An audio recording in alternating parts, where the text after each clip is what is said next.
Online में check कर लीजिए एक बार, आवाज आ रही है क्या?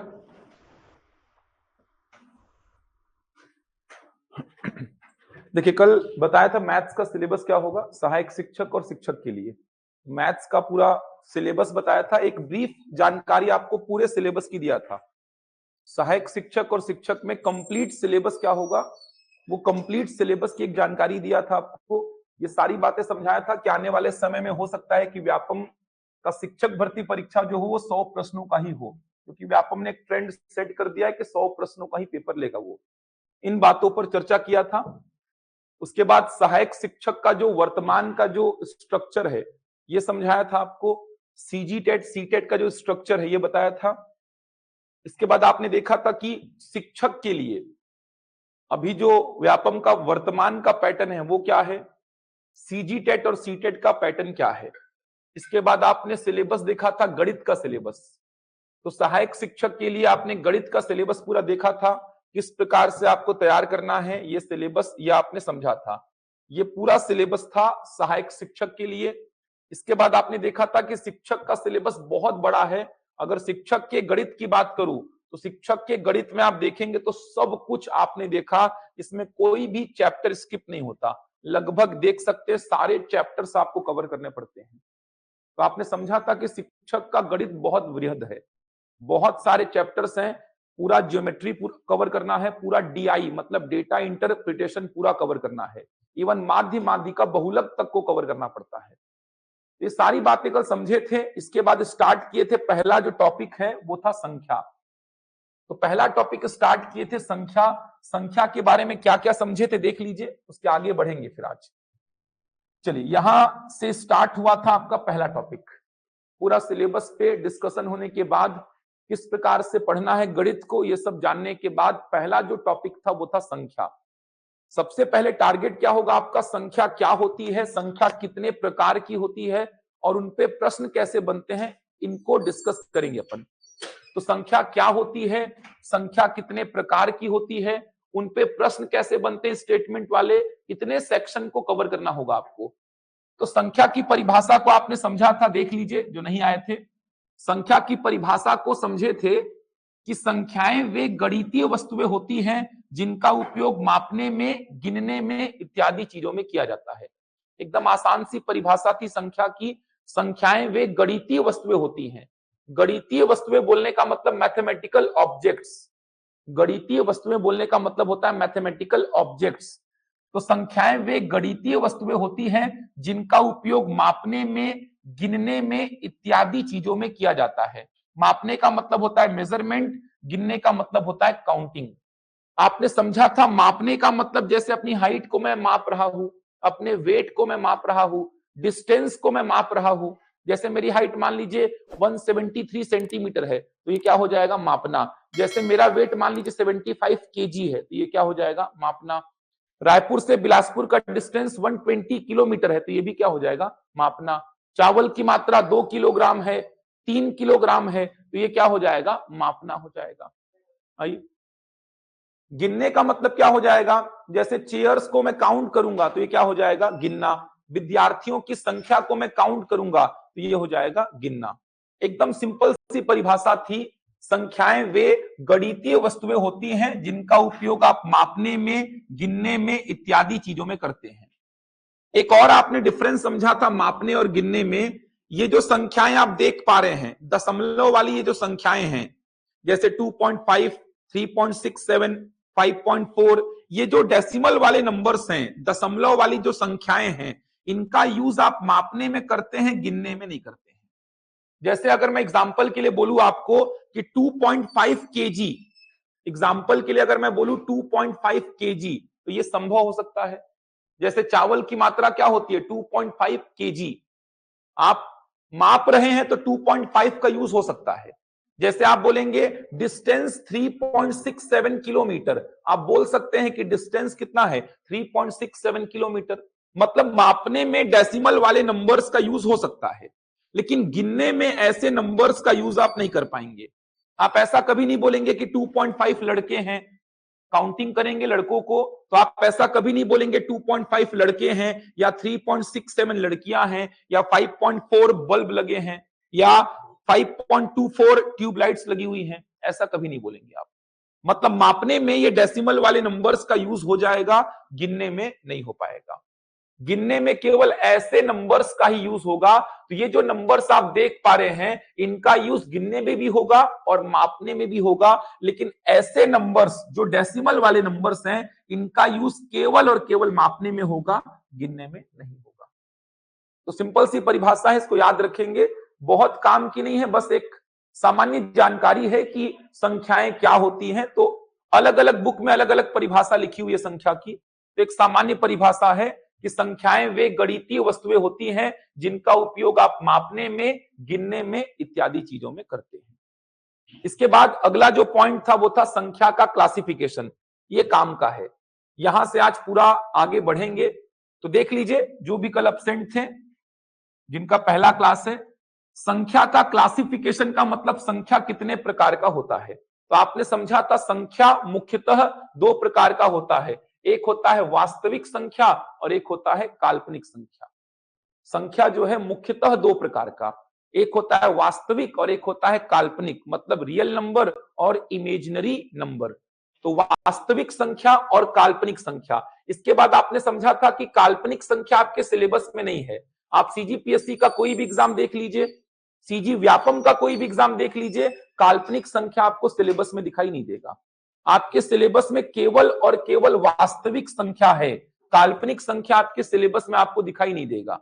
तो संख्या मुख्यतः दो प्रकार की थी, एक थी वास्तविक और दूसरी थी काल्पनिक। काल्पनिक संख्या आपके सिलेबस में नहीं है, फिर भी मैंने आपको एक सामान्य जानकारी बताई थी। काल्पनिक का मतलब जो केवल कल्पना में हो, मतलब इमेजिनेशन में हो, जिसका रियल लाइफ में, वास्तविक जीवन में, या फिर आप ऐसा बोलो सामान्य जीवन में कोई उपयोग ना हो, ऐसी संख्याओं को ही बोलते हैं आप काल्पनिक संख्या।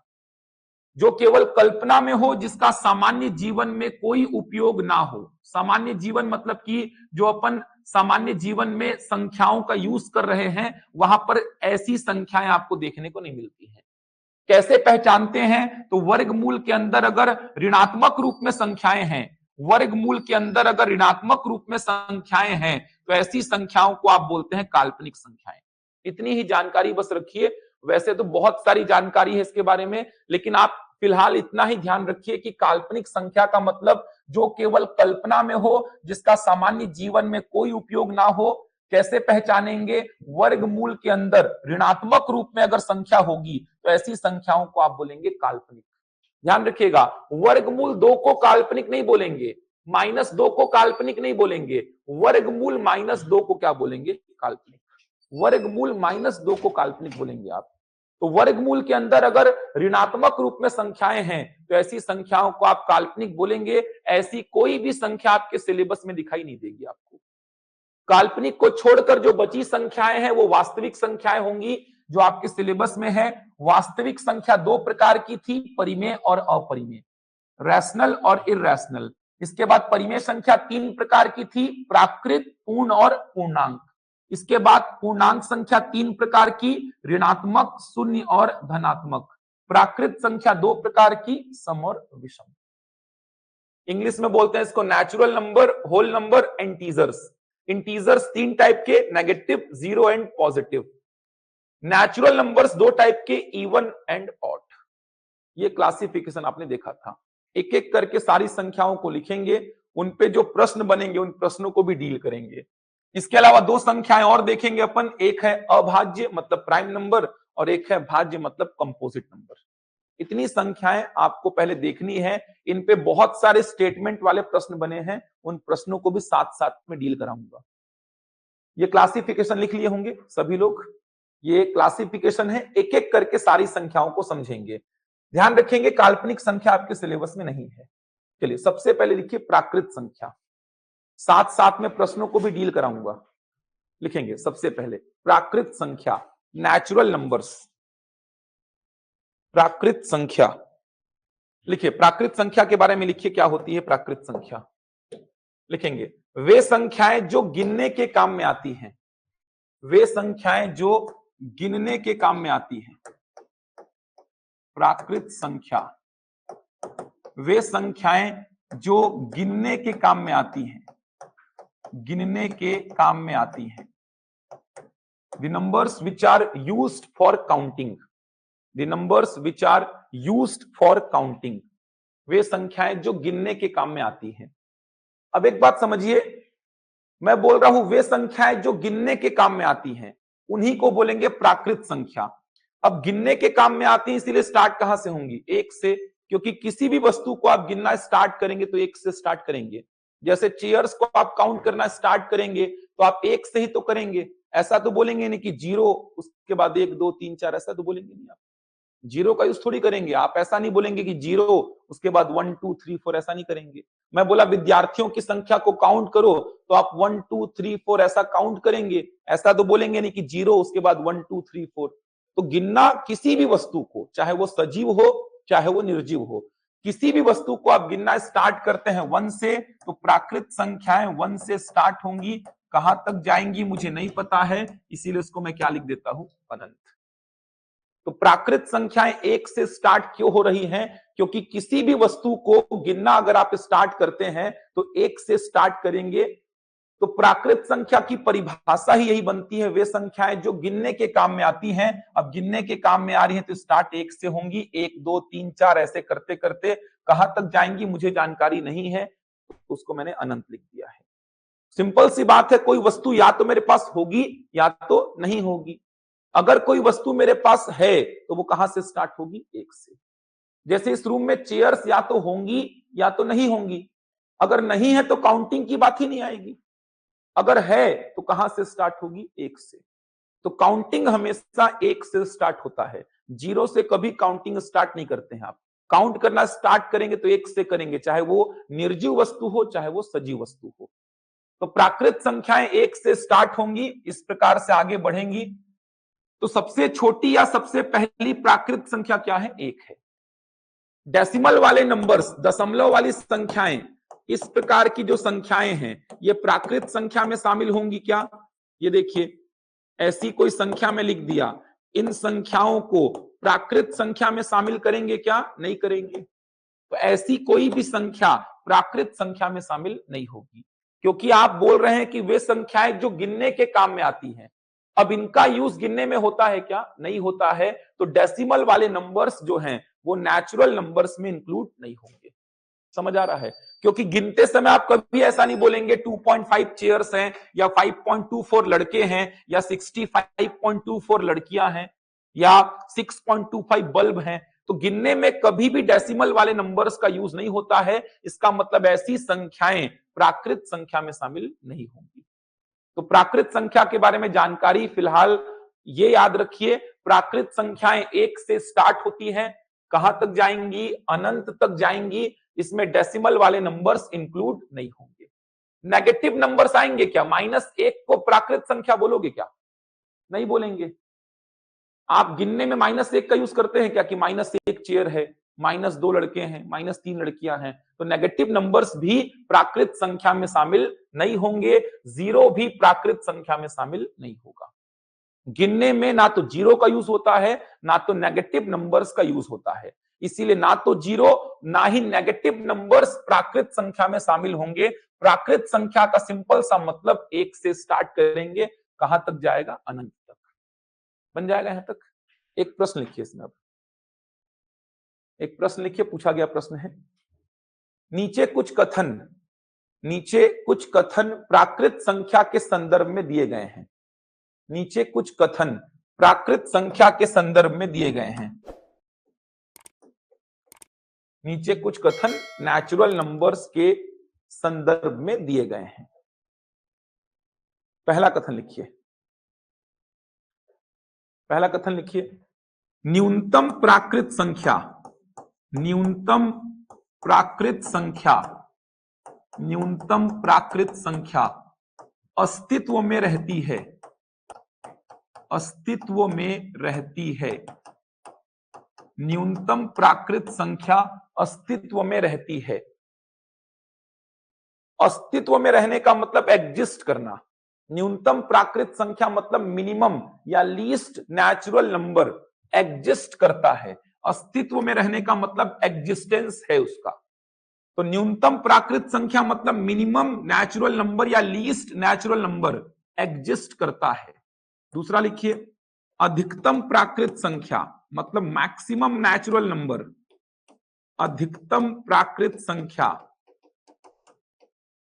अस्तित्व में रहती है, अधिकतम प्राकृत संख्या अस्तित्व में रहती है, मतलब मैक्सिमम नेचुरल नंबर एग्जिस्ट करता है।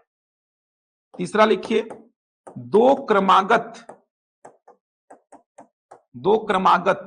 प्राकृत संख्याओं के मध्य, दो क्रमागत प्राकृत संख्याओं के मध्य सदैव एक प्राकृत संख्या होती है, सदैव एक प्राकृत संख्या होती है। दो क्रमागत प्राकृत संख्याओं के मध्य सदैव एक प्राकृत संख्या होती है। There is always a natural number. There is always a natural number between two consecutive natural numbers. Between two consecutive natural numbers. There is always a natural number between two consecutive natural numbers. दो क्रमागत प्राकृत संख्याओं के मध्य सदैव एक प्राकृत संख्या होती है। तीन कथन आपको दिए गए हैं, आपसे पूछ रहा है कौन सा या कौन से, कौन सा या कौन से कथन सत्य है या है, तीनों में से कौन सा या कौन से, एक से ज्यादा भी सत्य हो सकता है। कूट वाला प्रश्न है ये। चलो, व्यापम का तो ट्रेंड ही अब ऐसा हो गया है कि कूट वाले प्रश्नों को थोड़ा ध्यान से देखना पड़ेगा आपको। चलिए, क्या लगता है, जितना जानकारी मैंने प्राकृत संख्या के बारे में आपको बताया उसके आधार पे सोचो और बताओ इसका आंसर क्या होगा। ऑनलाइन वाले ट्राई करिए भाई, क्लास के बाद बात कर लीजिएगा। रोशनी, नूतन एडमिशन के लिए क्या करना है, क्लास के बाद ऑफिस में फोन कर लीजिएगा आप लोग। बताइए क्या लगता है, एक और दो, और बाकी लोग को क्या लग रहा है। क्रमागत का मतलब, तीसरे वाले को समझिए, क्रमागत का मतलब क्या होता है, कंसेक्यूटिव, सक्सेसिव, क्रम से, क्रम टूटना नहीं चाहिए। क्रमागत का मतलब होता है क्रम से, यानी कि क्रम टूटना नहीं चाहिए। दो क्रमागत प्राकृत संख्याओं के मध्य सदैव एक प्राकृत संख्या होती है। सोचिए भाई, सोचना है, ऐसा नहीं कि वेट कर रहे हैं कि मैं बताऊंगा इसको, लेकिन खुद से सोचो तो एक बार। जितनी जानकारी मैंने आपको बताई है, प्राकृत संख्याएं वे संख्याएं जो गिनने के काम में आती हैं, स्टार्ट कहां से होंगी, एक से। डेसिमल वाले नंबर्स इसमें शामिल नहीं होंगे, नेगेटिव नंबर्स शामिल नहीं होंगे, जीरो शामिल नहीं होगा। अब सोचो, इतनी जानकारी के आधार पर आंसर दो। तीसरा क्या लगता है, गलत है कि सही है? तीसरा गलत है, समझ आ रहा तीसरा गलत क्यों है? क्रमागत का मतलब क्या होता है, क्रम से। पहले तीसरे वाले को समझो, दो क्रमागत प्राकृत संख्याओं के मध्य, क्रमागत का मतलब क्रम से, दो ठो क्रम से प्राकृत संख्या। तो दो ठो क्रम से प्राकृत संख्या, जैसे 1 और 2, ये है दो क्रमागत प्राकृत संख्याएं। जैसे 5 और 6, जैसे 10 और 11, जैसे 15 और 16, दो ठो क्रम से प्राकृत संख्या। क्रमागत का मतलब क्रम टूटना नहीं चाहिए। 1 और 2 को दो क्रमागत प्राकृत संख्या बोलोगे आप, 5 और 6 को दो क्रमागत प्राकृत संख्या बोलोगे आप, 10 और 11 को दो क्रमागत प्राकृत संख्या बोलोगे आप। जैसे 1 और 3, ये दो प्राकृत संख्याएं तो हैं, लेकिन दो क्रमागत प्राकृत संख्याएं नहीं है। जैसे 5 और 15, ये दो प्राकृत संख्याएं तो हैं, लेकिन दो क्रमागत प्राकृत संख्याएं नहीं है। तो ये दो क्रमागत नहीं है, ये दो क्रमागत नहीं है, दो प्राकृत संख्याएं हैं, लेकिन क्रमागत बोलने का मतलब 1 और 2, 5 और 6, 10 और 11, 15 और 16। अब बोला क्या है, दो क्रमागत प्राकृत संख्याओं के मध्य सदैव एक प्राकृत संख्या होती है। तो क्या 1 और 2 के बीच में कोई प्राकृत संख्या होती है? नहीं होती है। क्या 5 और 6 के बीच में कोई प्राकृत संख्या होगी? नहीं होगी। 10 और 11 के बीच में नहीं होगी, 15 और 16 के बीच में नहीं होगी, क्योंकि डेसिमल वाले नंबर्स तो प्राकृत संख्या में आती ही नहीं है। तो 1 और 2 के बीच में कोई प्राकृत संख्या नहीं होगी, 2 और 3 के बीच में कोई प्राकृत संख्या नहीं होगी, मतलब दो क्रमागत प्राकृत संख्याओं के मध्य कोई प्राकृत संख्या नहीं होती। समझ आया? तीसरा तो गलत हो गया। समझ आया? तीसरा में कोई डाउट तो नहीं है? पहला तो क्लियर दिख रहा है, सही होगा। न्यूनतम प्राकृत संख्या अस्तित्व में रहती है। अच्छा, अस्तित्व में रहने का मतलब क्या होता है? एग्जिस्ट करने का मतलब क्या होता है? बताओ क्या समझते हो इसका मतलब? अस्तित्व में रहना, इसका मतलब क्या? उसका मान पता होना, जिसको देख सकते हैं। और मान लो जिसको आप नहीं देख रहे हो वो अस्तित्व में नहीं है। पूरे वर्ल्ड में आप देखेंगे तो बहुत सारे लोगों को आप नहीं देख सकते, तो ऐसा थोड़ी है कि वो अस्तित्व में नहीं है, वो तो है ना अस्तित्व में। विदेशों में जो लोग बसे हुए हैं, अब विदेशों की बात छोड़ो, जिसको मैं नहीं देख सकता वो अस्तित्व में नहीं है, ऐसा नहीं है भाई। मैं बहुत सारे लोगों को नहीं देख सकता, ऐसे तो समझ आ रहा है, बहुत सारे लोगों को मैं नहीं देख सकता, तो इसका मतलब ये थोड़ी है कि वो अस्तित्व में नहीं है। ऐसे कितने सारे लोग हैं, करोड़ों लोग हैं ऐसे जिनको मैं नहीं देख सकता, ऐसे करोड़ों चीजों को मैं नहीं देख सकता, तो ऐसा थोड़ी है कि वो अस्तित्व में नहीं है। अस्तित्व में होने का मतलब वो चीज होती है कि नहीं होती है, समझ आ रहा है, वो चीज होती है कि नहीं होती है। जैसे न्यूनतम प्राकृत संख्या अस्तित्व में रहती है, तो न्यूनतम प्राकृत संख्या क्या होती है? एक होती है, इसका मतलब अस्तित्व में है। अस्तित्व में है तभी तो जान रहे हो आप उसको, समझ आ रहा है। न्यूनतम प्राकृत संख्या एक होती है, आपको पता है, समझ आ रहा है, तो ये अस्तित्व में है तभी तो आपको पता है। अगर ये अस्तित्व में होती ही नहीं तो आपको पता ही नहीं होती है। तो न्यूनतम प्राकृत संख्या अस्तित्व में है, आप जानते हैं न्यूनतम प्राकृत संख्या को, क्या होती है? एक। इसका मतलब न्यूनतम प्राकृत संख्या अस्तित्व में है, एग्जिस्ट करती है। क्या होती है न्यूनतम प्राकृत संख्या? बोलोगे एक होती है, मतलब एग्जिस्ट करती है। होती है मतलब एग्जिस्ट करती है, आप जानते हैं मतलब एग्जिस्ट करती है वो, समझ आ रहा है। अगर एग्जिस्ट ही नहीं करती तो आप जानते ही नहीं इसको, फिर समझ आ रहा है। बता के गए हैं मैथमेटिशियन जो थे कि न्यूनतम प्राकृत संख्या एक होती है, इसका मतलब एग्जिस्टेंस है इसका, तभी तो आप जान रहे हैं। तो न्यूनतम प्राकृत संख्या अस्तित्व में रहती है, बिल्कुल करेक्ट है, सारे लोग जानते हैं कि न्यूनतम प्राकृत संख्या क्या होती है? एक। अधिकतम प्राकृत संख्या अस्तित्व में रहती है, गलत होगा ये, समझ आ रहा है। अधिकतम प्राकृत संख्या एग्जिस्ट ही नहीं करती। आप बोलेंगे अनंत, अनंत कोई नंबर थोड़ी है यार। अनंत का मतलब जहां तक मेरी पहुंच ही ना हो उसी को क्या बोलते हैं? अनंत। अधिकतम प्राकृत संख्या एग्जिस्ट ही नहीं करती। चलो बताओ ना क्या होती है अधिकतम प्राकृत संख्या, किसी को नहीं पता। चलो स्टार्ट करो यहां से काउंटिंग, बचपन से सीखे हैं 1 2 3 4 5, बताओ कहां तक जाऊंगा? 100, 100 के आगे क्या आएगा? हजार, हजार के आगे क्या आएगा? लाख, लाख के आगे करोड़, समझ आ रहा है। फिर अरब, आगे भी आएगा खरब, उसके आगे आते रहेगा आते रहेगा, कभी खत्म ही नहीं होगा काउंटिंग। ये छोर किसी को पता ही नहीं है आज तक, ये छोर क्या होगा किसी को नहीं पता है। होता ही नहीं है तो पता क्या रहेगा? होता ही नहीं है, कभी खत्म ही नहीं होगा काउंटिंग।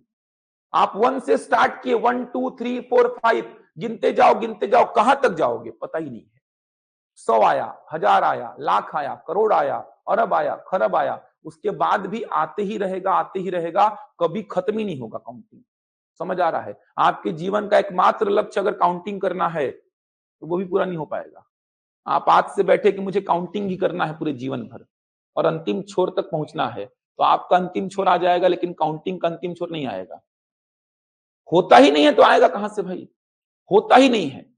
अनंत तो बोल दिया आप क्योंकि आपको छोर पता ही नहीं है, होता ही नहीं, इसीलिए आप क्या बोल दिए? अनंत। अनंत का मतलब जहां तक मेरी पहुंच ही ना हो। भगवान शंकर को आप आदि अनंत बोल देते हो, वहां तक मेरी पहुंच ही नहीं है, इसीलिए मैं बोल रहा हूं आदि अनंत। तो अनंत का मतलब जहां तक मेरी पहुंच ही ना हो। तो अगर मैं बोला कि अधिकतम प्राकृत संख्या क्या होती है, तो आप बोलेंगे एग्जिस्ट ही नहीं करती, किसी को पता ही नहीं।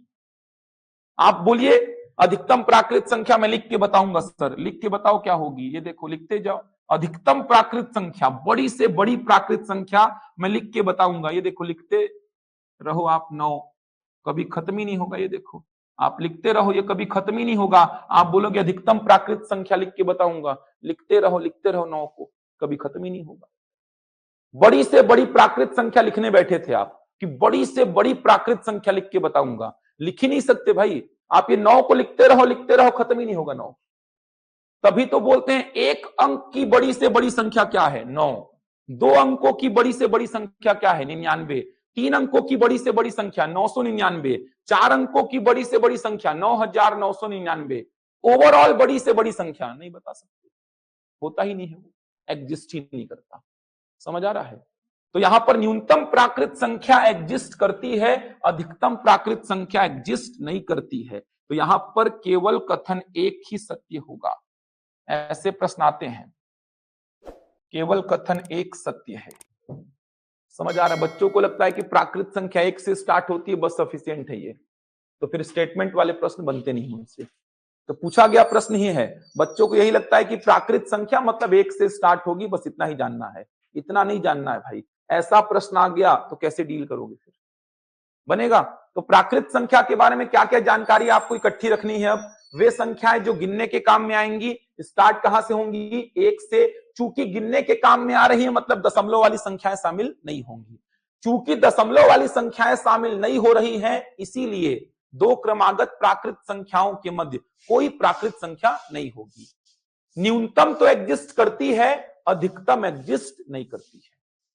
अधिकतम किसी को नहीं पता, एग्जिस्ट करती ही नहीं है, इसीलिए किसी को नहीं पता। अगर एग्जिस्ट करती तो मैथमेटिशियन आपको बताकर जाते कि बड़ी से बड़ी प्राकृत संख्या क्या होती है। एग्जिस्ट ही नहीं करती, इसीलिए आपको बताया नहीं गया, इसीलिए बुक में लिखा नहीं गया है। जो एग्जिस्ट करता है उसको लिखा गया है, जो एग्जिस्ट ही नहीं करता उसको कैसे लिख दोगे आप? बन जाएगा यहां तक? तो न्यूनतम एग्जिस्ट करेगा, अधिकतम एग्जिस्ट नहीं करेगा। दो क्रमागत प्राकृत संख्याओं के मध्य कोई प्राकृत संख्या नहीं होगी। इतनी जानकारी आपको प्राकृत संख्या के संदर्भ में ध्यान रखनी है। बनेगा यहां तक? कोई डाउट तो नहीं है? केवल कथन एक ट्रू होगा, बाकी दोनों फॉल्स हैं। ऑनलाइन में किसी को डाउट तो नहीं है? केवल कथन एक सत्य है, बाकी के दोनों जो हैं वो असत्य हैं। बढ़ूं आगे? बन जाएगा? अगला लिखिए, पूर्ण संख्या। ऑनलाइन में किसी को डाउट तो नहीं है भाई? दूसरा और तीसरा फॉल्स हो जाएगा। लिखेंगे पूर्ण संख्या, होल नंबर बोलते हैं इसको, पूर्ण संख्या। लिखिए, यदि प्राकृत संख्या में जीरो को सम्मिलित कर दिया जाए, यदि प्राकृत संख्या में जीरो को सम्मिलित कर दिया जाए, यदि प्राकृत संख्या में जीरो को सम्मिलित कर दिया जाए तो पूर्ण संख्या बनती है। यदि प्राकृत संख्या में जीरो को सम्मिलित कर दिया जाए तो पूर्ण संख्या बनती है। If zero is included in natural number, if zero is included in natural number, then it is called whole number. यदि प्राकृत संख्या में जीरो को सम्मिलित कर दिया जाए, प्राकृत संख्या में जीरो को सम्मिलित कर दिया जाए तो पूर्ण संख्या बनती है। देख लीजिए, प्राकृत संख्या आप पढ़े हैं, ये होती है प्राकृत संख्या। इसमें जीरो को बस मिलाना है और कुछ भी चेंज नहीं करना है आपको। प्राकृत संख्या में जीरो को बस मिला दीजिए और कुछ भी परिवर्तन नहीं करना है आपको। तो प्राकृत संख्या में जीरो को इंक्लूड कर दीजिए, तो जो संख्याएं प्राप्त होंगी ये संख्याएं हो जाएंगी पूर्ण संख्या। तो सबसे छोटी या पहली पूर्ण संख्या क्या हो जाएगी? जीरो। दशमलव वाली संख्याएं यहां पर भी शामिल नहीं होंगी, ध्यान रखिएगा। दशमलव वाली संख्याएं यहां पर भी शामिल नहीं होंगी, चूंकि प्राकृत संख्याओं में शामिल नहीं थी तो यहां पर भी शामिल नहीं होंगी। बस प्राकृत संख्या में जीरो को मिलाना है आपको। गलतियां कहां पर होती है ध्यान से देखिए, प्रश्न बहुत सारे आएंगे। औसत के चैप्टर में बार बार संख्याओं का यूज होगा।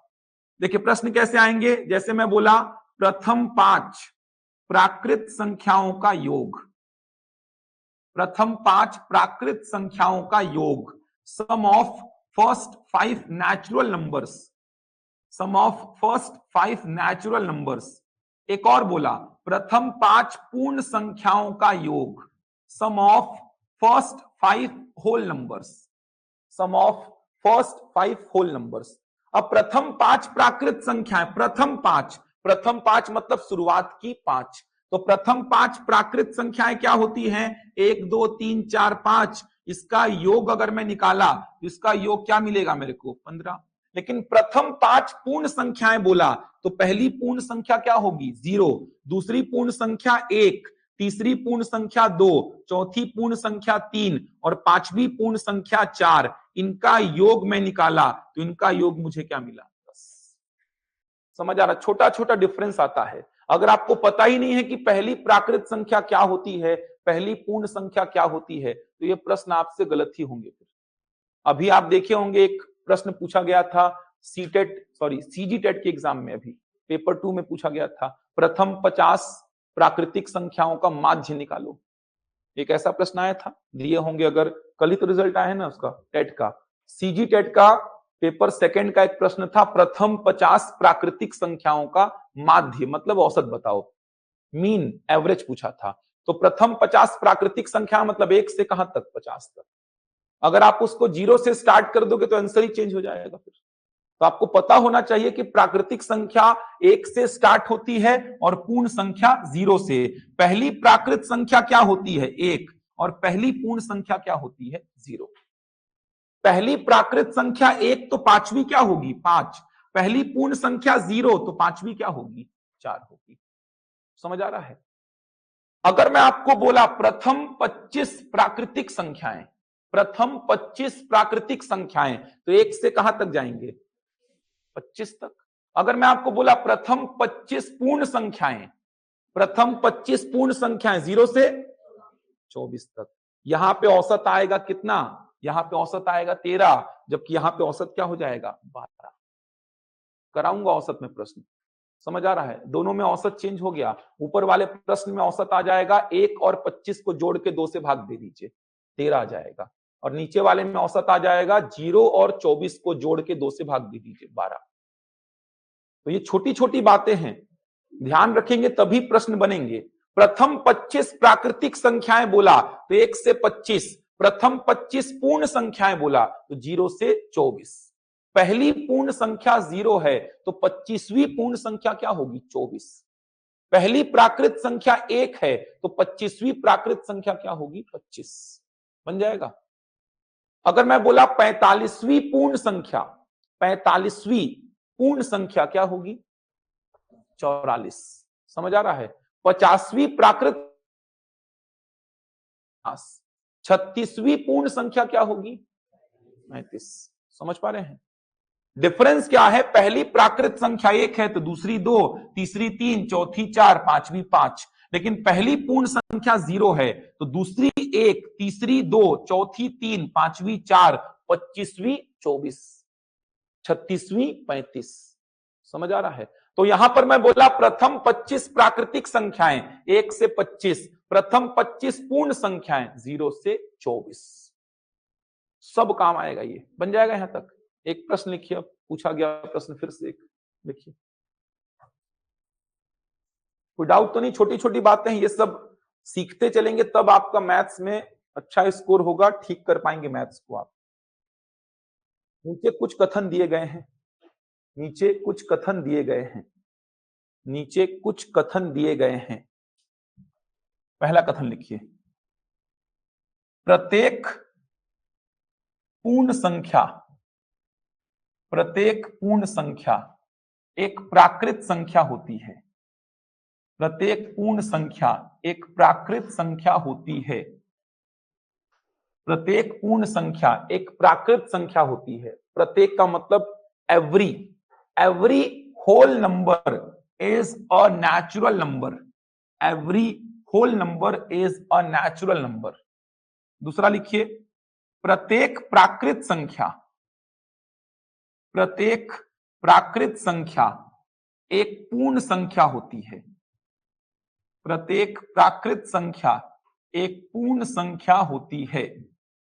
Every natural number is a whole number, every natural number is a whole number. दो कथन दिए हैं, ऑप्शन कैसे है देख लीजिए। ऑप्शन पहला है केवल कथन एक सत्य है, ऑप्शन दूसरा है केवल कथन दो सत्य है, ऑप्शन तीसरा है दोनों कथन सत्य हैं, ऑप्शन चौथा है दोनों असत्य है। ऑप्शन ए है केवल कथन एक सत्य है, ऑप्शन बी है केवल कथन दो सत्य है, ऑप्शन सी है दोनों सत्य है, ऑप्शन डी में दोनों असत्य। क्या आएगा, केवल कथन दो सत्य है। सोच पा रहे हैं। ये सारे प्रश्न पूछे गए व्यापम के एग्जाम में, टेट के एग्जाम में, ये सारे प्रश्न कहीं ना कहीं पूछे गए हैं। केवल कथन दो सत्य है, सोच पा रहे हैं। कैसे होगा? देखो, जैसे ही बोला ना प्रत्येक, प्रत्येक का मतलब सारी की सारी, एवरी, प्रत्येक पूर्ण संख्या जैसे ही बोला तो आपके दिमाग में सारी की सारी पूर्ण संख्याएं आ जानी चाहिए। ये होती है सर प्रत्येक पूर्ण संख्या। जैसे ही मैंने बोला प्रत्येक पूर्ण संख्या तो आपके दिमाग में ये सारी की सारी पूर्ण संख्याएं आ जानी चाहिए। क्या ये सारी की सारी पूर्ण संख्याएं प्राकृत होती है? नहीं होती है। क्या सारी की सारी पूर्ण संख्याओं को प्राकृत बोल सकता हूं? नहीं बोल सकता। ये जीरो समस्या पैदा कर देगा, जीरो तो प्राकृत होता ही नहीं है। तो सारी की सारी पूर्ण संख्याओं को मैं प्राकृत नहीं बोल सकता, क्योंकि सारी की सारी पूर्ण संख्याओं में जीरो भी आएगा जो कि प्राकृत नहीं होता है। इसका मतलब प्रत्येक पूर्ण संख्या प्राकृत नहीं हो सकती, जीरो अपवाद है उसका। समझ आ रहा है? दूसरा क्या बोल रहा है देखो, प्रत्येक प्राकृत संख्या। जैसे ही मैं बोला प्रत्येक प्राकृत संख्या तो आपके दिमाग में प्रत्येक प्राकृत संख्या आ गई। ये देखो प्रत्येक प्राकृत संख्या, यह है प्रत्येक प्राकृत संख्या, सारी की सारी प्राकृत संख्या। क्या सारी की सारी प्राकृत संख्या को पूर्ण बोल सकता हूं? बोल सकता हूं। ये सब किसके अंतर्गत आती है? पूर्ण के अंतर्गत। समझ आ रहा है? सारी प्राकृत संख्याएं पूर्ण के अंतर्गत आती हैं। आप खुद सोचो ना, एक को पूर्ण बोलता हूं ना, मैं बोलता हूं एक पूर्ण संख्या है ना, है। दो पूर्ण संख्या है ना, है। तीन, चार, मतलब जितनी प्राकृत संख्याएं हैं वो सब क्या कहलाएंगी? पूर्ण। लेकिन जितनी पूर्ण संख्याएं हैं वो सारी की सारी प्राकृत नहीं कहलाएंगी, जीरो विवाद करेगा वहां पर। समझ आ रहा है? तो पहला स्टेटमेंट फॉल्स है और दूसरा ट्रू है। मतलब सारी की सारी पूर्ण संख्याओं को प्राकृत नहीं बोल सकता, लेकिन सारी की सारी प्राकृत संख्याओं को पूर्ण बोल सकता। बन जाएगा? चलिए अगला संख्या लिखिए, पूर्णांक। तो यहां पर हो जाएगा केवल कथन दो सत्य है। ये दो प्रश्न दोनों पूछे गए हैं एग्जाम में। ध्यान रखिएगा, पीएससी के भी जो प्रश्न स्टेटमेंट वाले आए थे उनको भी साथ साथ में लिखवा रहा हूं मैं। पीएससी, व्यापम, सीटेट में जितने भी प्रश्न बने हैं जिस भी टॉपिक के, वो सारे साथ साथ लिखवाऊंगा।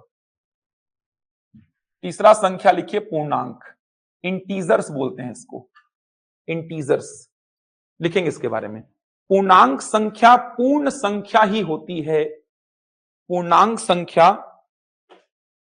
पूर्ण संख्या ही होती है। पूर्णांक संख्या पूर्ण संख्या ही होती है जो ऋणात्मक, शून्य तथा धनात्मक होती है। जो ऋणात्मक, शून्य तथा धनात्मक होती है। पूर्णांक संख्या पूर्ण संख्या ही होती है जो ऋणात्मक, शून्य तथा धनात्मक होती है। Integers are the whole numbers which can be negative, zero and positive. Integers are the whole numbers which can be negative, zero and positive. पूर्णांक संख्या पूर्ण संख्या ही होती है जो ऋणात्मक, शून्य तथा धनात्मक होती है। जो ऋणात्मक, शून्य तथा धनात्मक होती है। अब देखो पूर्णांक में सब कुछ आ जाएगा। इसको बोलेंगे आप ऋणात्मक पूर्णांक, ये हो जाएगा ऋणात्मक पूर्णांक। इसको बोलेंगे आप शून्य पूर्णांक, शून्य पूर्णांक। और इसको बोलेंगे आप धनात्मक पूर्णांक। तो पूर्णांक में तीनों आ जाएगा, ऋणात्मक पूर्णांक, शून्य पूर्णांक और धनात्मक पूर्णांक। समझ आ रहा है? Negative integers, zero integer and positive integers. पूर्णांक में तीनों आएगा। नोट कर लीजिए इसको। याद कैसे रखेंगे? अब देखो याद कैसे रखेंगे, तीन संख्याएं हो गई। याद कैसे रखेंगे? प्राकृत संख्या कहां से स्टार्ट होगी? एक से। थोड़ा सा पीछे जाइए, जीरो को मिला दीजिए तो क्या बन गई? पूर्ण। थोड़ा और पीछे जाइए, नेगेटिव नंबर्स को भी ले लो, नेगेटिव नंबर्स को भी आप ले लेंगे तो संख्याएं क्या कहलाएंगी? पूर्णांक। याद करने का तरीका, एक से स्टार्ट करो प्राकृत, थोड़ा पीछे जाओ जीरो को ले लो पूर्ण, थोड़ा और पीछे जाओ नेगेटिव नंबर्स को भी ले लो तो संख्याएं क्या बनेंगी? पूर्णांक। दशमलव वाली संख्याएं यहां पर भी शामिल नहीं होंगी, ध्यान रखिएगा। दशमलव वाली संख्याएं ना तो प्राकृत, ना ही पूर्ण, ना ही पूर्णांक, कहीं पे शामिल नहीं होंगी। बनेगा यहां तक? ये स्केल बचपन में पढ़े होगे आप, ये पता होगा वैल्यू बड़ा छोटा कौन होता है। ये बचपन में ऐसा स्केल पढ़े होगे, इधर पे जीरो, इधर पे +1, +2, +3, इधर पे -1, -2, -3। तो ये तो पता होगा आपको। बाएं से दाएं चलने पर, कहने का मतलब लेफ्ट टू राइट चलने पर वैल्यू क्या होता है, बढ़ता है, मान बढ़ता है। लेफ्ट टू राइट चलने पर मान बढ़ता है। तभी तो +2 और +3 में कौन बड़ा बोलते हैं आप, +3। -1 और 0 में बड़ा कौन है, 0। -2 और -1 में बड़ा कौन है, -1। माइनस में संख्या जितनी बड़ी होती जाएगी वो उतनी ही छोटी, क्योंकि बाएं से दाएं चलने पर ये देखो -15 यहां कहीं पे आएगा, -10 यहां कहीं पे आएगा, तो बड़ा कौन होगा, -10। माइनस में संख्या जितनी बड़ी लिखोगे वो उतनी ही छोटी होगी। बन जाएगा यहां तक, ये पूर्णांक हो गया। एक प्रश्न अभी फिर से आया था इसमें, सीजी टेट के पेपर 2 में ही एक प्रश्न और आया था। देखे थे ऐसा कि अगर बच्चों को पढ़ाना है या आप पढ़ते हो संख्याओं को, तो 4 संख्याएं दिया था, किस क्रम में उनको पढ़ोगे या पढ़ाओगे। एक उसमें था प्राकृत संख्या, एक था पूर्ण संख्या, एक था पूर्णांक और एक था परिमेय। बच्चों को अगर पढ़ाओगे संख्याएं या खुद पढ़ोगे संख्याओं को, तो किस क्रम में बच्चों को संख्याएं पढ़ाओगे आप। तो सबसे पहले क्या पढ़ाओगे, प्राकृत, उसके बाद क्या पढ़ाओगे, पूर्ण, उसके बाद क्या पढ़ाओगे, पूर्णांक, उसके बाद आएगा परिमेय संख्या। समझ आ रहा है। ये प्रश्न भी जो टेट का एग्जाम हुआ था, पेपर 2 में पूछा गया था। 4 संख्याओं को क्रम से जमाना था कि अगर आप बच्चों को पढ़ाते हो ये 4 संख्याएं, तो इन 4 संख्याओं को सीक्वेंस में जमाइए। क्या सीक्वेंस होगा इन 4 संख्याओं को पढ़ाने का। तो सबसे पहले जैसा मैंने आपको पढ़ाया, सबसे पहले प्राकृत संख्या पढ़ाएंगे आप, उसके बाद पढ़ाएंगे पूर्ण संख्या, उसके बाद पढ़ाएंगे आप पूर्णांक संख्या, इसके बाद बारी आती किसकी, परिमेय संख्या की। समझ आ रहा था। ये प्रश्न अभी पूछा गया था जून में जो एग्जाम हुआ था टेट का। अब देखो ये 3 संख्याएं हो गई, प्राकृत हो गया, पूर्ण हो गया, पूर्णांक हो गया। ये 3 हो गई अपनी। पूर्णांक में ऋणात्मक, शून्य और धनात्मक भी हो गया। यहीं पे सम और विषम को भी खत्म कर लेते हैं। सम और विषम यहीं पे खत्म कर लेते हैं इसको। चलिए आप ही लोग बताइए, सबसे छोटी सम संख्या क्या होती है, 2 की 0। 0 सम संख्या होती है कि नहीं होती है, 0 0 सम संख्या है कि नहीं है। -2 सम संख्या है कि नहीं है, -2 -2 है, -4 -6 -8 है। 0 है कि नहीं सम संख्या, नहीं है। गूगल में सर्च करोगे 0 सम संख्या है कि नहीं, तो उसमें 0 को सम संख्या दिखा देता है, 0 को उसमें सम संख्या दिखा देता है। लेकिन आप लोग वो सब छोड़िए, ऑथेंटिक बुक्स अगर आप पढ़ेंगे तो आपको समझ में आएगा कि ना तो 0 और ना ही नेगेटिव नंबर्स सम में शामिल होते हैं। सिंपल सा था यार, थोड़ा सा दिमाग लगा लेते। प्राकृत संख्या को 2 पार्ट में तोड़ रहे हो आप।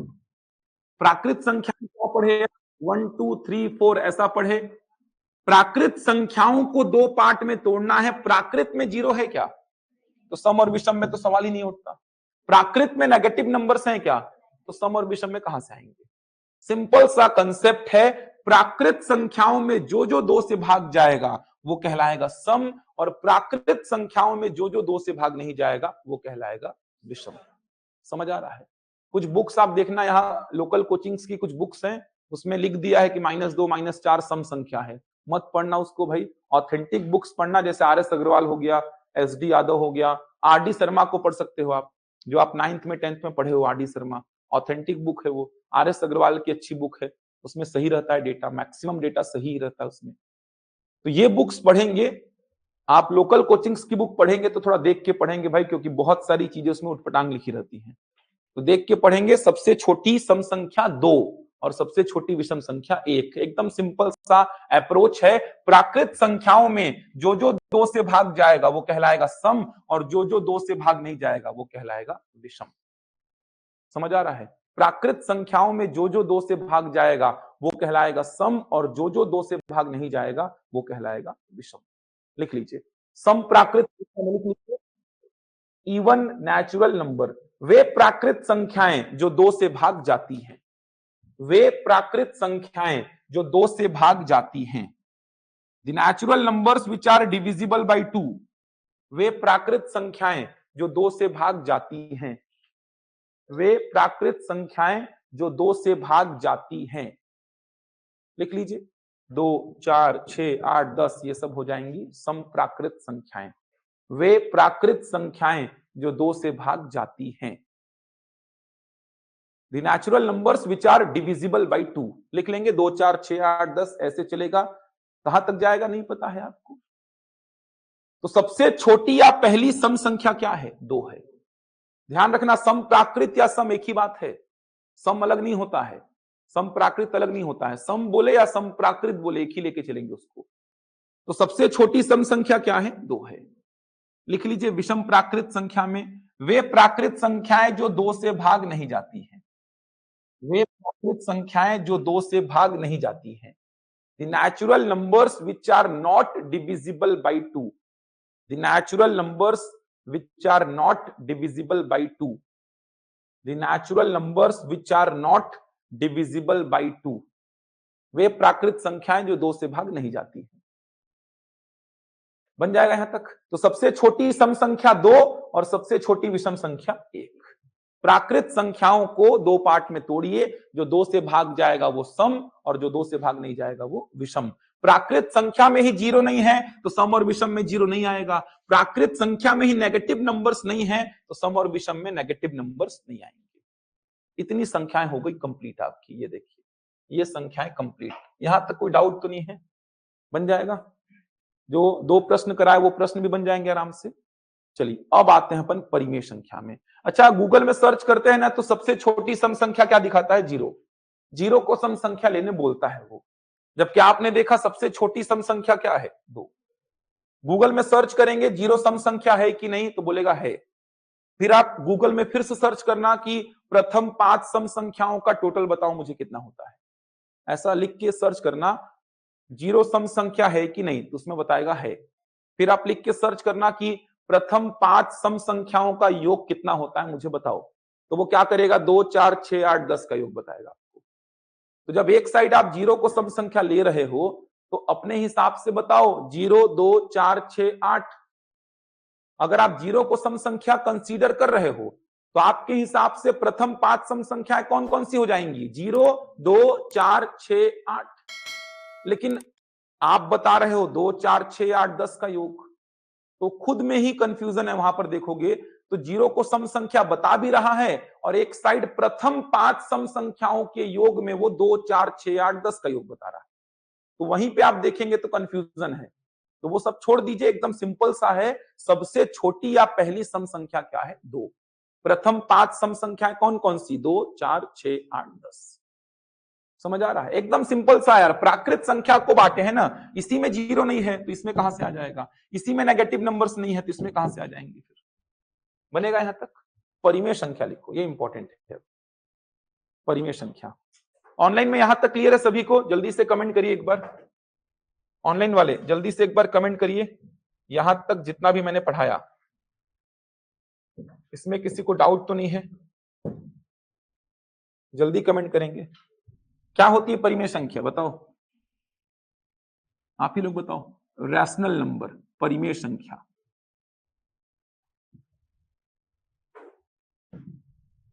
परिमेय संख्या, चलो क्लियर है यहां तक? ठीक, बताइए क्या होती है परिमेय संख्या? एग्जाम्पल बताइए कोई। 1/2 परिमेय संख्या है कि नहीं है? है? क्या लगता है बाकी लोग को? 1/2 परिमेय संख्या है कि नहीं है?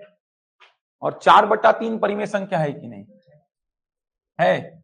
-2/3 परिमेय संख्या है कि नहीं? ऐसा तो नहीं कि 2 बार हो चुका है तो अब नहीं बोल दो। नहीं है कि है? है। -5 परिमेय संख्या है कि नहीं है? 0 परिमेय संख्या है कि नहीं है? 0 है। और बाकी लोग को क्या लगता है? 2.5 परिमेय संख्या है कि नहीं है? है? नहीं, मैं 2.5 को पूछ रहा हूं। है? 2.33333 ऐसा चल रहा है, कभी खत्म ही नहीं हो रहा है। ये परिमेय संख्या है कि नहीं है? अब आप बोलोगे एक आध में तो फंसाओगे ही। आप अपने में उतर गए हो। ये भी है, ये भी है। देखेंगे। चलो परिभाषा लिखो, आज ज्यादा कुछ बता नहीं पाऊंगा, एक सामान्य जानकारी बता रहा हूं। कल जो बातें बताऊंगा शुरू के आधे घंटे में, देखना परिमेय और अपरिमेय कभी जीवन में भूलोगे ही नहीं। एक्चुअल में समझ में आएगा क्यों परिमेय है और क्यों अपरिमेय है। तो अभी मैं सामान्य जानकारी बता रहा हूं, जैसा परिभाषा लिखा है बुक में। कल इस पे डिटेल चर्चा करेंगे कि ये परिमेय क्यों है, इसके पीछे का कारण क्या है, अपरिमेय में जो बैठते हैं वो अपरिमेय क्यों है, उनके पीछे का कारण क्या है। ये सारी बातें कल डिस्कस करेंगे। आज सामान्य जानकारी लिख लो, बस लिखो। वे संख्याएं जिन्हें P बटे Q के रूप में निरूपित किया जाता है, वे संख्याएं जिन्हें P बटे Q के रूप में निरूपित किया जाता है, वे संख्याएं जिन्हें P बटे Q के रूप में निरूपित किया जाता है, वे संख्याएं जिन्हें P बटे Q के रूप में निरूपित किया जाता है, जहां P और Q पूर्णांक संख्या होती है, जहां P और Q पूर्णांक संख्या होती है, जहां P और Q पूर्णांक संख्या होती हैं, तथा Q 0 के बराबर नहीं होना चाहिए। जहां P और Q पूर्णांक संख्या होती है तथा Q 0 के बराबर नहीं होना चाहिए। वे संख्याएं जिन्हें P बटे Q के रूप में निरूपित किया जाता है, जहां P और Q पूर्णांक संख्या होती है तथा Q 0 के बराबर नहीं होना चाहिए। The numbers which can be represented in the form of P by Q, the numbers which can be represented in the form of P by Q, where P and Q are integers and Q is not equal to 0, where P and Q are integers and Q is not equal to 0. The numbers which can be represented in the form of P by Q, where P and Q are integers and Q is not equal to 0. देखो बचपन से पढ़ते तो आ रहे हैं कि P बटा Q का रूप, P बटा Q का रूप, लेकिन आपको समझना होगा कि P और Q यहां पे क्या हो सकता है। तो यहां पर P और Q क्या हो सकता है, पूर्णांक संख्या। और पूर्णांक अभी पढ़े थे, पूर्णांक में नेगेटिव भी आता है, जीरो भी और पॉजिटिव भी। तो P बटा Q का रूप सभी को पता है, बचपन से पढ़ते आ रहे हैं, लेकिन यहाँ P और Q क्या होना चाहिए, पूर्णांक। लेकिन एक अपवाद है कि नीचे जीरो ना हो, क्योंकि नीचे अगर जीरो हो गया तो गणित में वो परिभाषित ही नहीं होता है। अब देखो P का मान रखा 2, Q का मान रखा 3, 2/3 परिमेय है क्या, है। क्यों है, क्योंकि P और Q क्या है, दोनों इंटीजर है, पूर्णांक है। आपको केवल ध्यान क्या देना है, P बटे Q के रूप में जिसको भी आप लिख सकते हो, P बटे Q के रूप में जिसको भी आप लिख सकते हो, जहां P और Q क्या होना चाहिए, पूर्णांक, नीचे जीरो ना हो। इस कंडीशन को अगर सेटिस्फाइड कोई भी संख्या करेगा तो वो क्या कहलाएगा, परिमेय। तो 2/3 देखो ना, P बटा Q का रूप, जहां P और Q क्या है, इंटीजर, और Q 0 के बराबर है क्या, नहीं है, मतलब 2/3 क्या है, परिमेय संख्या। ये देखो -4/7, -4 पूर्णांक है, बिल्कुल है, 7 पूर्णांक है, बिल्कुल है, -4/7 क्या है, परिमेय संख्या। P का वैल्यू रखा 5, Q का वैल्यू रखा 1, 5 पूर्णांक है क्या, है, 1 पूर्णांक है क्या, है। तो 5/1, नीचे 1 का कोई अर्थ नहीं होता, मतलब 5 भी क्या है, परिमेय संख्या है। P का मान रखा 0, Q का मान रखा 2, ऊपर तो 0 पुट कर सकता हूं, तो 0 पूर्णांक 2 पूर्णांक, तो 0/2 अर्थात 0 भी क्या है, परिमेय संख्या है। समझ आ रहा है। 11/13 भी क्या है, परिमेय संख्या। -15/13 भी क्या है, परिमेय संख्या। -7/1 मतलब -7 भी क्या है, परिमेय संख्या। सारी संख्याएं जिनको आप P बटे Q के रूप में लिख पाओ, जहां P और Q क्या होना चाहिए, पूर्णांक। जितनी भी संख्याएं आप P बटे Q के रूप में लिख पाओगे, जहां P और Q पूर्णांक होना चाहिए और Q मतलब नीचे जीरो ना हो, ऐसा संख्या मैथ्स में परिभाषित ही नहीं होगा। नीचे जीरो आएगा ही नहीं पूरे गणित में कहीं पे भी, आपके जितना सिलेबस में है आपके नीचे कभी जीरो आएगा ही नहीं। तो ये परिभाषित ही नहीं होता है, आपके पूरे सिलेबस में ऐसी संख्या कहीं नहीं आएगी। तो सिंपल सी परिभाषा है, वे संख्याएं जिन्हें P बटे Q के रूप में आप लिख पाओ, जहां P और Q पूर्णांक संख्या होनी चाहिए और Q 0 के बराबर ना हो। तो P बटा Q का रूप जहां P और Q पूर्णांक है, इसीलिए परिमेय है। P बटा Q का रूप जहां P और Q पूर्णांक है, P बटा Q का रूप जहां P और Q पूर्णांक है, नीचे 1 का कोई अर्थ होता नहीं है। 5/1 मतलब क्या लिखो, 5। P बटा Q का रूप जहां P और Q पूर्णांक है, P बटा Q का रूप जहां P और Q पूर्णांक है, P बटा Q का रूप जहां P और Q पूर्णांक है। कहने का मतलब यह हुआ कि आपने अभी तक जितनी संख्याएं पढ़ी सारी की सारी प्राकृत संख्याएं क्या हैं? परिमेय। सारी प्राकृतिक संख्याएं क्या हैं? परिमेय। आप इसको 1/1, 2/1, 3/1 लिख सकते हो। सारी पूर्ण संख्याएं जो आपने पढ़ी, सारी पूर्ण संख्याएं जो आपने पढ़ी वो सब क्या है? परिमेय। सारी पूर्णांक संख्याएं जो आपने पढ़ी ये भी क्या है? परिमेय है। अर्थात अभी तक आपने जितनी संख्याएं पढ़ी हैं वो सब क्या है? परिमेय। समझ आ रहा है? इसीलिए तो क्लासिफिकेशन को जब आप देखते हैं, ये देखिए क्लासिफिकेशन को जब आप देखेंगे तो आपको समझ में आएगा, क्या समझ में आएगा? ये सब किसके अंतर्गत बैठ रहा है? परिमेय के अंतर्गत। देखो ना, ये सब किसके अंतर्गत आ रहे हैं? परिमेय के अंतर्गत। सारी प्राकृतिक संख्याएं परिमेय, सारी पूर्ण संख्याएं परिमेय, सारी पूर्णांक संख्याएं परिमेय। जितना भी आपने पढ़ा था वो सब का सब क्या है? परिमेय है। जितनी भी प्राकृतिक संख्याएं हैं वो सब की सब परिमेय, जितनी भी पूर्ण संख्याएं हैं वो सब की सब परिमेय, जितनी भी पूर्णांक संख्याएं वो सब की सब क्या है? परिमेय। तो जिसको भी P/Q के रूप में आप लिख पाओ, जहां P और Q पूर्णांक होना चाहिए और Q 0 के बराबर ना हो, इन सारी संख्याओं को आप क्या बोलेंगे? परिमेय बोलेंगे। बन जाएगा। अब एक मन में डाउट आएगा कि 2.5 परिमेय है कि नहीं, तो ऐसे नंबर्स पे कल बात करूंगा मैं। 2.5 परिमेय है, इसको P/Q के रूप में आप लिख पाओगे? क्या लिखोगे? 5/2 या 25/10? कल बात करूंगा इन पे। 2.5 परिमेय है, ये 2.333333 चलते रहेगा, जिसको बार के रूप में लिखते हैं अपन, 2.3 का बार। ऐसी संख्याएं भी पढ़ाऊंगा कल। ये भी क्या है? परिमेय, क्योंकि इसको भी आप P/Q के रूप में लिख पाएंगे, 7/3 लिखेंगे इसको। तो ऐसी संख्याओं पे अभी आप चिंता मत करिए, कल इस पे बात करूंगा मैं। अभी सामान्य जानकारी दिया हूं, कल एकदम डिटेल में बताऊंगा, सारे नंबर्स क्लियर हो जाएंगे। इनको बोलते हैं शांत दशमलव, इनको बोलते हैं अशांत में कौन सा? आवर्ती। सुने हैं? आवर्ती, अनावर्ती, रिक्यूरिंग, नॉन रिक्यूरिंग, सब क्लियर हो जाएगा कल। बहुत सारे प्रश्न आते हैं, ऑप्शंस रहते हैं, वहां पे बच्चे पहचान ही नहीं पाते ऑप्शन में लिखा क्या है, आवर्ती क्या होता है, अनावर्ती क्या होता है। पूरा क्लियर कर दूंगा कल, पूरा क्लियर हो जाएगा। अभी सामान्य जानकारी बस बताया हूं परिमेय संख्या को लेकर के, कि जिसको भी आप P/Q के रूप में लिख पाओ, जहां P और Q पूर्णांक हो, Q 0 ना हो, ऐसी संख्याओं को आप क्या बोलेंगे? परिमेय। ये देखिए, परिमेय संख्या, परिमेय संख्या, परिमेय संख्या, ये सब क्या है? परिमेय। बन जाएगा। एग्जाम्पल लिख लीजिए और जल्दी से अपरिमेय को लिख लीजिए आज के लिए। कल इस पे डिटेल में चर्चा करूंगा, डेसिमल वाले सारे नंबर्स कवर करेंगे अपन कल। बहुत सारे स्टेटमेंट वाले प्रश्नों को भी डील करेंगे कल। बन जाएगा। एग्जाम्पल चाहे तो लिख लीजिए कुछ इसमें से। ऐसे नंबर्स पे अभी चिंता मत करिए, ऐसे नंबर्स पे कल बात करूंगा मैं। ऐसे नंबर्स पे क्यों ये परिमेय हैं, कल बात करूंगा। अभी इनको बस ध्यान रखिए, सारी प्राकृतिक संख्याएं, सारी पूर्ण संख्याएं, सारी पूर्णांक संख्याएं क्या है? परिमेय।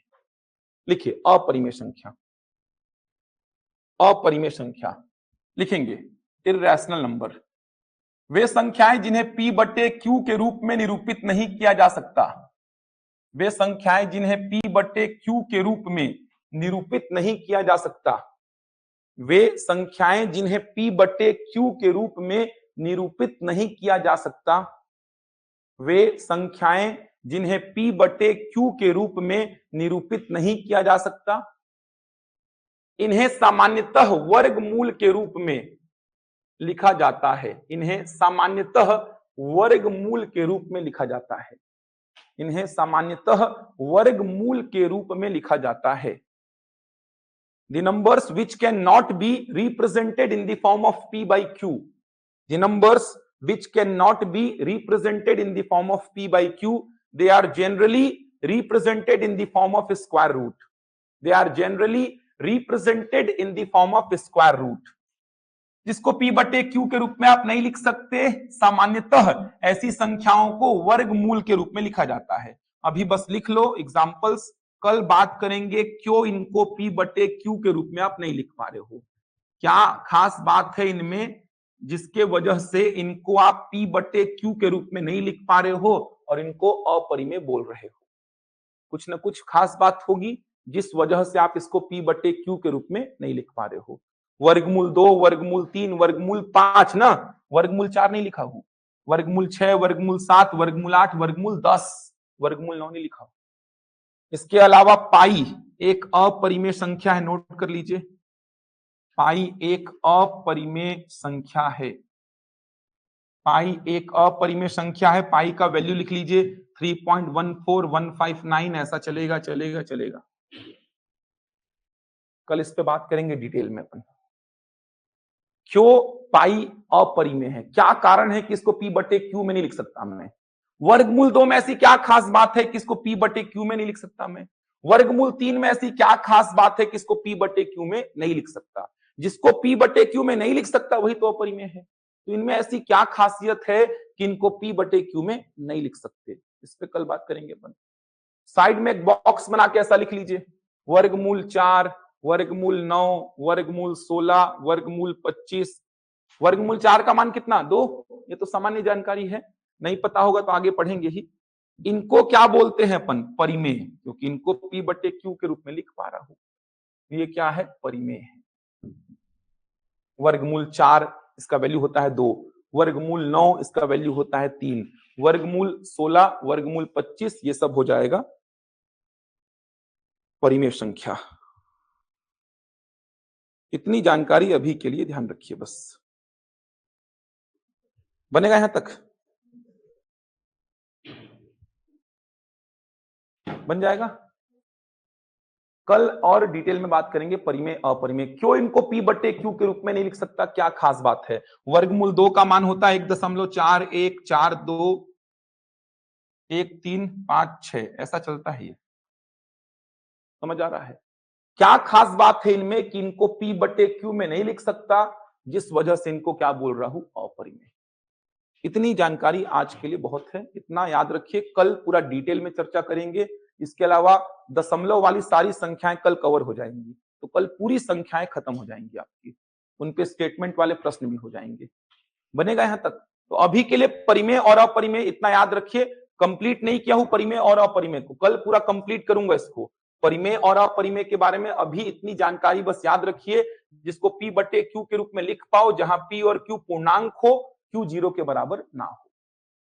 जिसको पी बटे क्यू के रूप में ना लिख पाओ, किन संख्याओं को पी बटे क्यू के रूप में नहीं लिख पाता हूं मैं, ऐसी संख्याओं को। क्यों नहीं लिख पाता हूं इस पे कल बात करूंगा। अभी इतना याद रखो कि पी बटे क्यू के रूप में नहीं लिख पाऊंगा, उसको अपरिमेय बोलूंगा, तो किनको नहीं लिख पाऊंगा, ऐसी संख्याओं को। इनमें क्या खासियत है जिस वजह से इनको नहीं लिख पा रहा हूं, इस पे कल बात करूंगा। पाई अपरिमेय क्यों है, पाई की पूरी कहानी कल सुनाऊंगा। पाई कहां से आया है, क्यों पाई का वैल्यू ये है, सारी बातें कल बताऊंगा। बन जाएगा, देख लीजिए। यहां तक कोई डाउट होगा तो पूछिए। ऑनलाइन वाले आप लोग इस नंबर पे बात कर लीजिए भाई, जिनको भी एडमिशन का प्रोसेस पूछ रहे थे, इस नंबर पे कॉल कर लीजिएगा आप लोग। इस नंबर पे कॉल कर लीजिएगा ऑनलाइन वाले जो भी क्वेरी कर रहे थे। यहां तक बन जाएगा, कोई डाउट तो नहीं है इतने। पढ़ के आइए इसको, डिटेल में एकदम लिखवा रहा हूं, पढ़ा रहा हूं। नोट्स प्रॉपर बनाते चलिए, ये बहुत काम आएगी। ऐसा सीक्वेंस में कोई भी बुक में नहीं मिलेगा आपको, इतनी जानकारियां एकदम सीक्वेंस में कहीं पे नहीं मिलेंगी। और अभी जो क्लासेस चल रही हैं, कल जो चली थी क्लास, अभी कौन सी लगी थी, साइंस की। अभी साइंस की लगेगी, उसके बाद आपकी हिस्ट्री की। अगले वीक आपकी सीडीपी की क्लास भी देख लीजिएगा आप लोग, सीडीपी की क्लास भी लगेगी। बाकी अगर और भी फैकल्टीज का डेमो देखना चाहते हैं कि डेमो कैसे देखें, तो यूट्यूब में देख लो भाई। यूट्यूब में जो फैकल्टीज हैं वही फैकल्टीज रहेंगे लगभग। तो आपको अगर लग रहा है कि एडमिशन लेने के बाद कोई भी आ जाएगा, तो ऐसा नहीं होगा। आप यूट्यूब में फैकल्टीज देख लीजिए, वही फैकल्टीज आएंगे।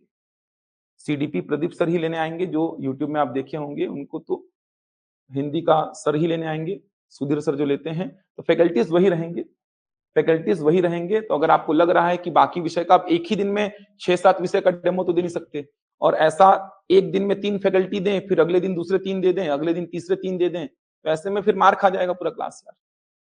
समझ आ रहा है, वो कुछ डेमो नहीं होता। वो विश्वास रखिए, जो फैकल्टी सभी देख रहे हैं, आप आगे भी जो रायपुर की पूरी टीम है वही पूरा रेगुलेट करती है इस बिलासपुर ब्रांच को। तो ऐसा नहीं है कि कुछ और फैकल्टीज ही निकल के आएंगे यहाँ पे, ऐसा नहीं होगा। बाकी आपको डेमो देखना है दूसरे फैकल्टीज का, तो आप यूट्यूब चैनल पे जाइए, सारे वीडियोस अपलोडेड हैं। हर फैकल्टी के वीडियो मिल जाएंगे आपको वहां पे, हर फैकल्टीज के वीडियो वहां पे अवेलेबल रहेंगे। ऐसा संभव नहीं हो पाता, बहुत सारे बच्चे बोलते हैं कि सर डेमो में ऐसे चला दीजिए, पूरे फैकल्टी दिखा दीजिए खड़े करके अपने।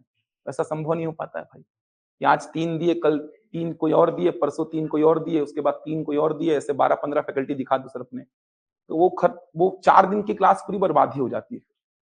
कोई उसका महत्व नहीं निकलेगा वो 4 दिन की क्लास का। पूरी 4 दिन खराब, उसके बाद 5वें दिन से क्लास स्टार्ट होगी, ऐसा मान के चलो। तो आपको अगर देखना है डेमो तो आप यूट्यूब में देख लीजिए, 3 दिन का डेमो आप अभी अटेंड कर ही रहे हो। बाकी और फैकल्टीज के अगर आपको डेमो देखने हैं तो आप यूट्यूब चैनल पे जाइए, आपको सारे फैकल्टीज के डेमो क्लासेस मिल जाएंगे आपको। या ऐप में भी कुछ होगा तो ऐप में देख सकते हैं। यूट्यूब में सारे फैकल्टीज के वीडियोस पड़े हैं, आप उसको जाके देख सकते हैं। वही फैकल्टीज लगभग रहेंगे। कहीं पे अगर समस्या रहेगी आपको आगे जाके तो बिल्कुल बात करिए। कोशिश हमारी रहती है कि समस्या बच्चों को आ ही ना, लेकिन फिर भी अगर कोई समस्या आती है आगे जाके किसी विषय के संदर्भ में, तो बिल्कुल आप मैनेजमेंट में आके बात कर लीजिए, आपकी समस्या का समाधान तुरंत हो जाएगा। बाकी हमारी कोशिश रहती है कि समस्या आए ही ना। कुछ डाउट है किसी को तो पूछ लीजिए।